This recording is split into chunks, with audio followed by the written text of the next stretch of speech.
Bismillahirrahmanirrahim. Assalamualaikum warahmatullahi wabarakatuh.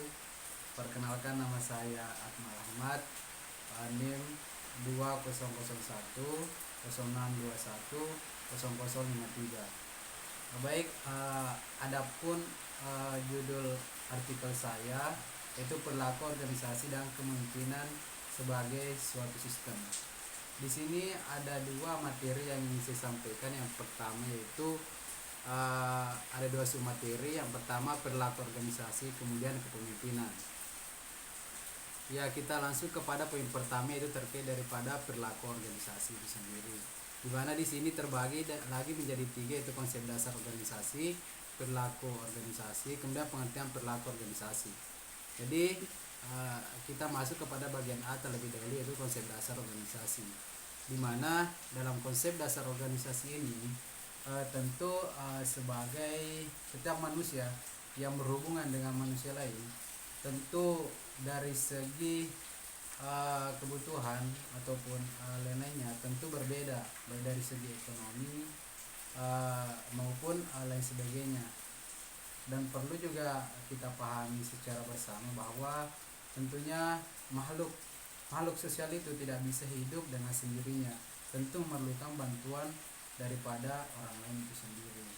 Kemudian apalagi dalam menurut Baharudi yang mengatakan bahwa di situ organisasi adalah sesuatu yang sebagai wadah untuk menjalin kerjasama di antara orang-orang yang berada dalam suatu organisasi, agar organisasi itu bisa dikembangkan sebagaimana yang menjadi keinginan daripada pimpinan itu sendiri.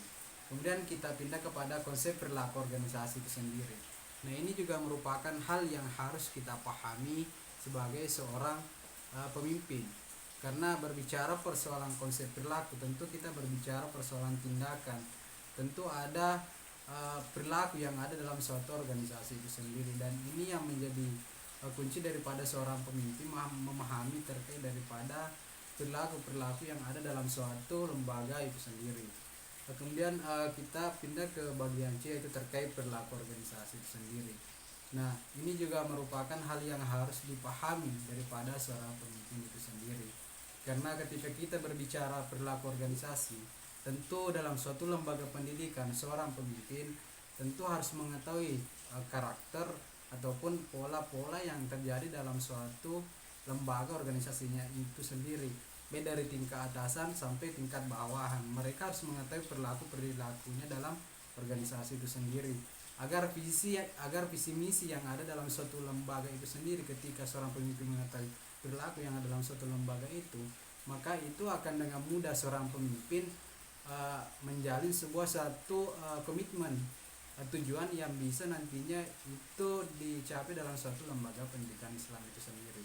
Kemudian kita pindah ke poin kedua, yaitu kepemimpinan.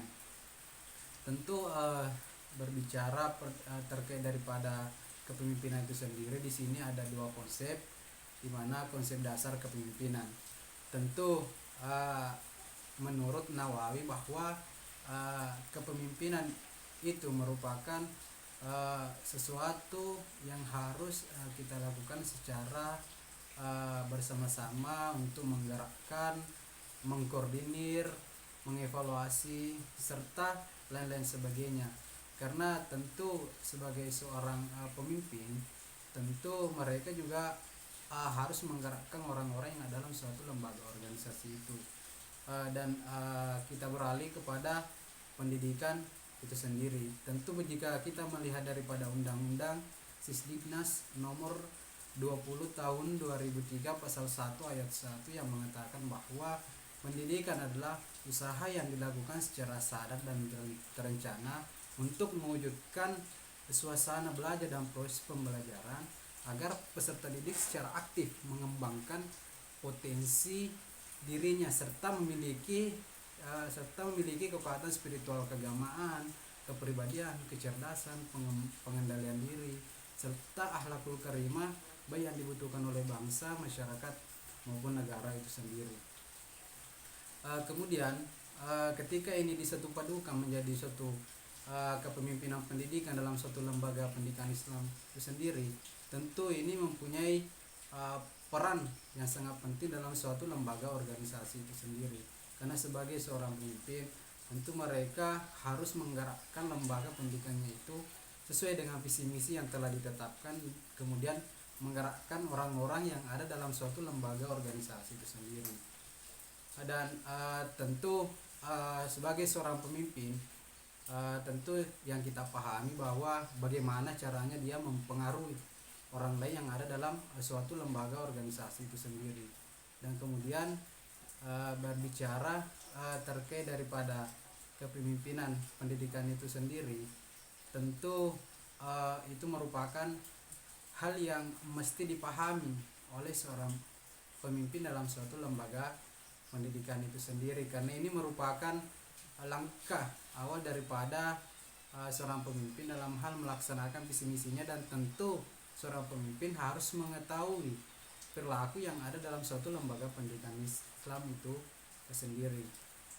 Kemudian ketika ini disatupadukan antara perilaku organisasi dan kepemimpinan sebagai suatu sistem yang ideal, ini menurut saya bahwa itu merupakan hal yang sangat berkesinambungan, bahkan sustainable dalam hal mengembangkan lembaga organisasi itu sendiri. Karena seorang pemimpin ketika dalam suatu lembaga organisasi, ketika dia tidak mampu mengetahui perilaku yang ada dalam suatu lembaga organisasi itu, tentu itu yang akan menjadi kendala bagi seorang pemimpin untuk bagaimana caranya bisa mencapai namanya tujuan daripada lembaga organisasi itu sendiri. Jadi poin penting daripada perilaku organisasi dan kepemimpinan sebagai sebuah sistem itu harus disatupadukan agar apa yang menjadi harapan daripada seorang pemimpin itu juga bisa menjadi ikutan daripada bawahan sampai yang terendah itu sendiri untuk mencapai dalam suatu lembaga pendidikan itu sendiri. Jadi mungkin itu saja yang sempat saya sampaikan terkait daripada perilaku organisasi dan kepemimpinan sebagai sistem yang ideal. Mungkin itu saya. Terima kasih. Assalamualaikum warahmatullahi wabarakatuh.